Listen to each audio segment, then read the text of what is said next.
ओम शांति। अक्सर साकार मुरलियों में हम बाबा से सुनते रहते हैं कि बच्चे, तुम्हें दधीची ऋषि मिसल इस रुद्र ज्ञान यज्ञ में अर्थात ईश्वरीय सेवा में अपनी हड्डी हड्डी स्वाहा करनी है। तो वो दधीची ऋषि जी कौन थे? आज हम उनके बारे में विस्तार से जानेंगे, जिनका शास्त्रों में भी जिक्र हुआ है। स्कंद पुराण के अनुसार एक महान त्यागी तपस्वी ऋषि हुए, जिनका नाम था दधीची ऋषि। उस समय कहते हैं देवताओं और असुरों के बीच में युद्ध चलती रहती थी, स्वर्ग के राजपाट को लेकर के। और असुर कोई न कोई षड्यंत्र रचते रहते थे। इस बार भी उन्होंने सोचा क्यों न देवी देवताओं के सारे शस्त्र चुरा लिए जाए, और उन्होंने एक एक करके चुराने भी शुरू कर दिए।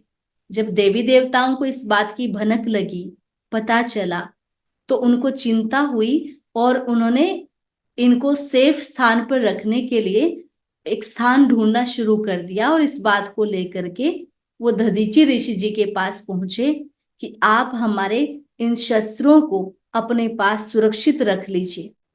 तो दधीची ऋषि ने भी देवी देवताओं के इस आग्रह को बड़े प्यार से स्वीकार किया और सभी शस्त्रों को अपनी हिफाजत में रख लिया। देवी देवता इस बात से निश्चिंत होकर के वापस खुशी खुशी चले गए और लंबे समय तक ऋषि जी ने उनकी हिफाजत की, अपने पास सुरक्षित रखा, अपने संरक्षण में रखा। लेकिन कुछ समय के पश्चात उनके मन में विश्व भ्रमण के लिए, तीर्थ यात्रा के लिए संकल्प आया और उनको ध्यान आया कि मेरे पास तो ये सारे शस्त्र रखे हैं, तो इनको छोड़ करके मैं कैसे जा सकता हूं। तो उन्होंने क्या किया, उन सारे शस्त्रों को जलाया और उसकी राख को निगल गए। इससे क्या हुआ, वो शस्त्रों की सारी जो सूक्ष्म शक्ति थी पूरे शरीर में उनके फैल गई और उनका शरीर शक्तिशाली बन गया। इसके बाद वो अपनी पत्नी के साथ तीर्थ यात्रा पर चले गए। और इसके बाद कुछ समय के पश्चात वृत्तासुर नामक एक असुर हुआ। उसने धरती पर काफी उपद्रव मचा दिया, लोगों को काफी दुख दिया, परेशान किया, काफी आतंक मचाया। तो उस समय देवताओं के मन में संकल्प आया कि हमारे पास तो इसको हराने के लिए शस्त्र है नहीं, हमें वापस लेकर आने होंगे। और इस बात को लेकर के फिर से दधीची ऋषि जी के पास पहुंचे और उन्हें अपने शस्त्र लौटाने के लिए कहा। तो ऋषि जी ने बड़े प्यार से उनको सारी बात समझाई और उनको कहा कि कोई बात नहीं, मैं आपके शस्त्र लौटा दूंगा। जब मेरी पत्नी घर पर ना हो, उनकी अनुपस्थिति में आप आइएगा, फिर मैं आपके शस्त्र लौटा दूंगा। और देवताओं ने ऐसा ही किया। जब उनकी पत्नी नहीं थी, तो सभी देवी देवता उनके पास पधारे। दधीची ऋषि ने अपने योग बल द्वारा अग्नि को प्रज्वलित किया और देवी देवताओं को कहा कि मैं अपने शरीर को अग्नि को समर्पित कर रहा हूं।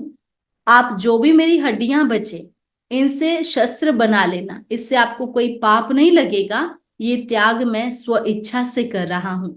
और देवी देवताओं ने ऐसा ही किया। दधीची ऋषि ने जैसे ही अपने को अग्नि को समर्पित किया, देवी देवताओं ने उनकी बची हुई हड्डियों से कई सारे शस्त्र बनाए, जिनमें एक शक्तिशाली शस्त्र था जिसका नाम था वज्र युद्ध। तो ऐसे कहते हैं दधीची ऋषि जी ने मानव कल्याण अर्थ अपनी हड्डी हड्डी को स्वाहा कर दिया। तो ये तो थी शास्त्रों में वर्णित कहानी। शिव बाबा हमें इसका क्या आध्यात्मिक रहस्य समझाते हैं। शिव बाबा कहते हैं, मीठे बच्चे, तुम ही वो दधीची ऋषि हो, तुम ही वो त्यागी तपस्वी आत्मा हो जो अपने तन मन धन श्वास संकल्प अपना सब कुछ इस रुद्र ज्ञान यज्ञ में स्वाहा कर देते हो, ईश्वरीय कार्य में लगा देते हो। और अब यह एक बहुत अच्छी वीडियो भी जरूर देखें।